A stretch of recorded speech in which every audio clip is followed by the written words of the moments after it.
हाँ जी दोस्तों, तो कैसे हैं आप सब। उम्मीद करता हूँ आप सब बहुत अच्छे होंगे। तो स्वागत है आप लोगों के ज्ञान सूत्रा के एक और नई वीडियो में, जहाँ पे कि आज हम बात करने वाले हैं नल के बारे में। हम देखने वाले हैं नल होते क्या हैं और जीरो या फिर एक एम्प्टी स्ट्रिंग और नल में क्या डिफरेंस है। तो पिछली वीडियो में हमने बात करा था डेटा टाइप्स के बारे में, जहाँ पे कि हमने जाना था एसक्यूएल में कौन कौन से डेटा टाइप्स होते हैं। तो अगर आप लोगों को डेटा टाइप्स के बारे में नहीं पता है तो मैं रेकमेंड करूंगा आप जाके पहले वो वीडियो चेकआउट करिए और उसके बाद इस वीडियो को कंटिन्यू करिए। तो आइए चलते हैं सीधा अपने नोट्स के अंदर और समझते हैं नल के बारे में।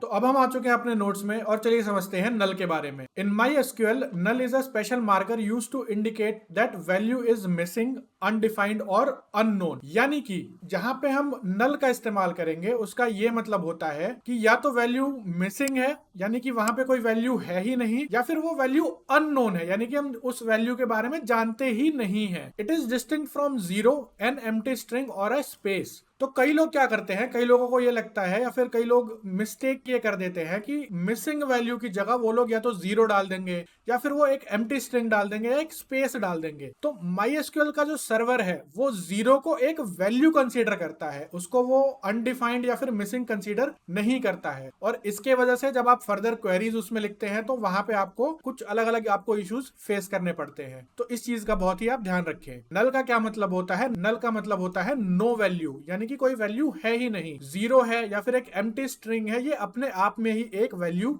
है, नॉट कंपेरेबल। तो नल जो है उसको हम कंपेयर नहीं कर सकते हैं, क्योंकि कंपेयर हम किसको करेंगे? हम आपस में दो वैल्यूज को कंपेयर कर सकते हैं। अगर एक वैल्यू है और एक वैल्यू है ही नहीं तो उसका कंपैरिजन ही मुमकिन नहीं है। तो नल में हमारे इक्वल टू या फिर नॉट इक्वल टू ऑपरेटर काम नहीं करते हैं। जो एग्रीगेट ऑपरेशन हैं जैसे कि सम, एवरेज या फिर काउंट, ये नल वैल्यूज को अपने आप इग्नोर कर देते हैं। तो इग्नोर्ड इन एग्रीगेट फंक्शंस। और नल को हैंडल करने के लिए हमारे पास स्पेशल सिंटेक्स होते हैं। तो अगर हमें फाइंड आउट करना है, हमें पता करना है कि क्या हमारे कॉलम में या फिर हमारे टेबल में नल वैल्यूज एग्जिस्ट करते हैं या फिर नहीं, तो उसको हम इज नल या फिर इज नॉट नल से फाइंड आउट करेंगे। हम इक्वल टू या नॉट इक्वल टू ऑपरेटर का यूज करके उसको हम पता नहीं लगा सकते हैं। तो इसको हम फाइंड आउट कैसे करेंगे? अगर हमें नल वैल्यू चेक करना है हमारे टेबल में एग्जिस्ट करता है तो हम इसका बहुत ही इजी सिंटेक्स है, select star from table name, where clause के बाद हम कॉलम का नाम देके इज नल कीवर्ड का हम यूज कर सकते हैं। और अगर हमें वो फाइंड आउट करना है कि अगर हमें ये फाइंड आउट करना है कि कॉलम में नॉट नल वैल्यूज हैं या फिर नहीं, तो हम इज नॉट नल का यूज करेंगे। तो ये तो था कुछ थ्योरेटिकल चीज। अब चलते हैं MySQL वर्कबेंच में इसको प्रैक्टिकली समझने। तो अब हम आ चुके हैं अपने MySQL वर्कबेंच पे और चलिए नल के बारे में प्रैक्टिकली समझ लेते हैं। तो जो अभी कॉलम हम यूज कर रहे थे एम्प्लॉय डिटेल्स का, उसमें कोई भी नल वैल्यू प्रेजेंट नहीं था। तो हम क्या करेंगे, हम एक नया टेबल क्रिएट करते हैं एम्प्लॉयज के नाम से और उसमें कुछ नल वैल्यूज को इंसर्ट करते हैं। तो एम्प्लॉयज के नाम से हमारा टेबल ऑलरेडी एग्जिस्ट करता है, सॉरी एम्प्लॉय के नाम से करता है, एम्प्लॉयज से नहीं करता है। तो एम्प्लॉयज के नाम से एक नया टेबल क्रिएट कर लेते हैं। ये क्वेरी आपको यहाँ पे नोट्स में मिल जाएगी। मैंने ये क्वेरी जो है वो यहाँ नोट से ही कॉपी करके मैंने यूज करा है।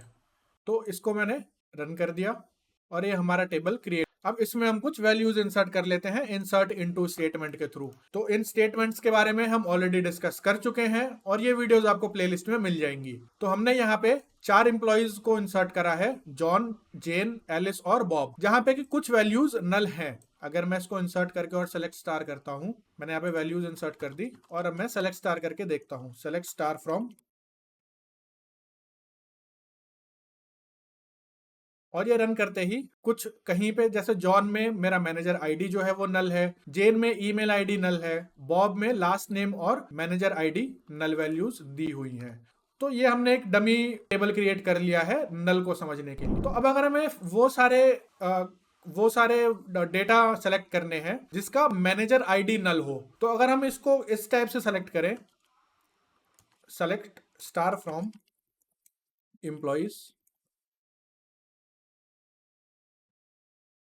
वेयर मैनेजर आईडी, अगर मैं यहां पे इक्वल टू का यूज करता हूं, इज इक्वल्स टू नल, तो यहां पे आप देखेंगे तो मेरा एक एम्प्टी स्ट्रिंग निकल कर आता है। जबकि अगर मैंने सेलेक्ट स्टार यहां पे रन किया है तो आप देख सकते हैं कि 2 एम्प्लॉयज ऐसे हैं जिनका मैनेजर आईडी नल है।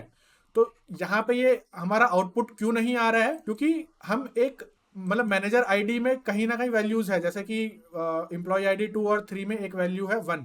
तो मैनेजर आईडी एक वैल्यू ढूंढ रहा है, और जबकि नल एक ऐसी चीज है जिसकी कोई वैल्यू ही डिफाइंड नहीं है। तो अगर हमें नल फाइंड आउट करना है तो वो हम फाइंड आउट करेंगे कैसे? वो हम फाइंड आउट कर सकते हैं where manager ID is null. अगर हम यहाँ पे इज नल स्टेटमेंट का यूज करेंगे तब हमें वो सारे रोज मिल जाएंगे जहां पे कि मैनेजर आईडी जो है वो नल है। अगर हमें ये फाइंड आउट करना है कि वो सारे एम्प्लॉयज जिनके मैनेजर आईडी नल नहीं है, तो उसको हम कैसे फाइंड आउट करेंगे? हम यहाँ पे लगा देंगे एक नॉट कीवर्ड। तो नॉट कीवर्ड यानी कि वो सारे एम्प्लॉयज जिनके मैनेजर आईडी नल नहीं है, वो सारे एम्प्लॉयज मेरे यहाँ पे अब डेटा में निकल कर आ जाएंगे। आप देख सकते हैं कि manager ID 2 sorry employee ID 2 और 3 के मैनेजर आईडी नल नहीं है, मैनेजर आईडी दोनों के क्या है 1। तो अगर हमें ये फाइंड आउट करना है वो सारे एम्प्लॉयज जिनके ईमेल आईडी नल है, तो उसको भी हम सेम तरीके से फाइंड आउट कर सकते हैं। Select star from employees where email is null. तो अब मेरा वो एम्प्लॉय निकल कर आ जाएगा जिसका ईमेल आईडी नल है।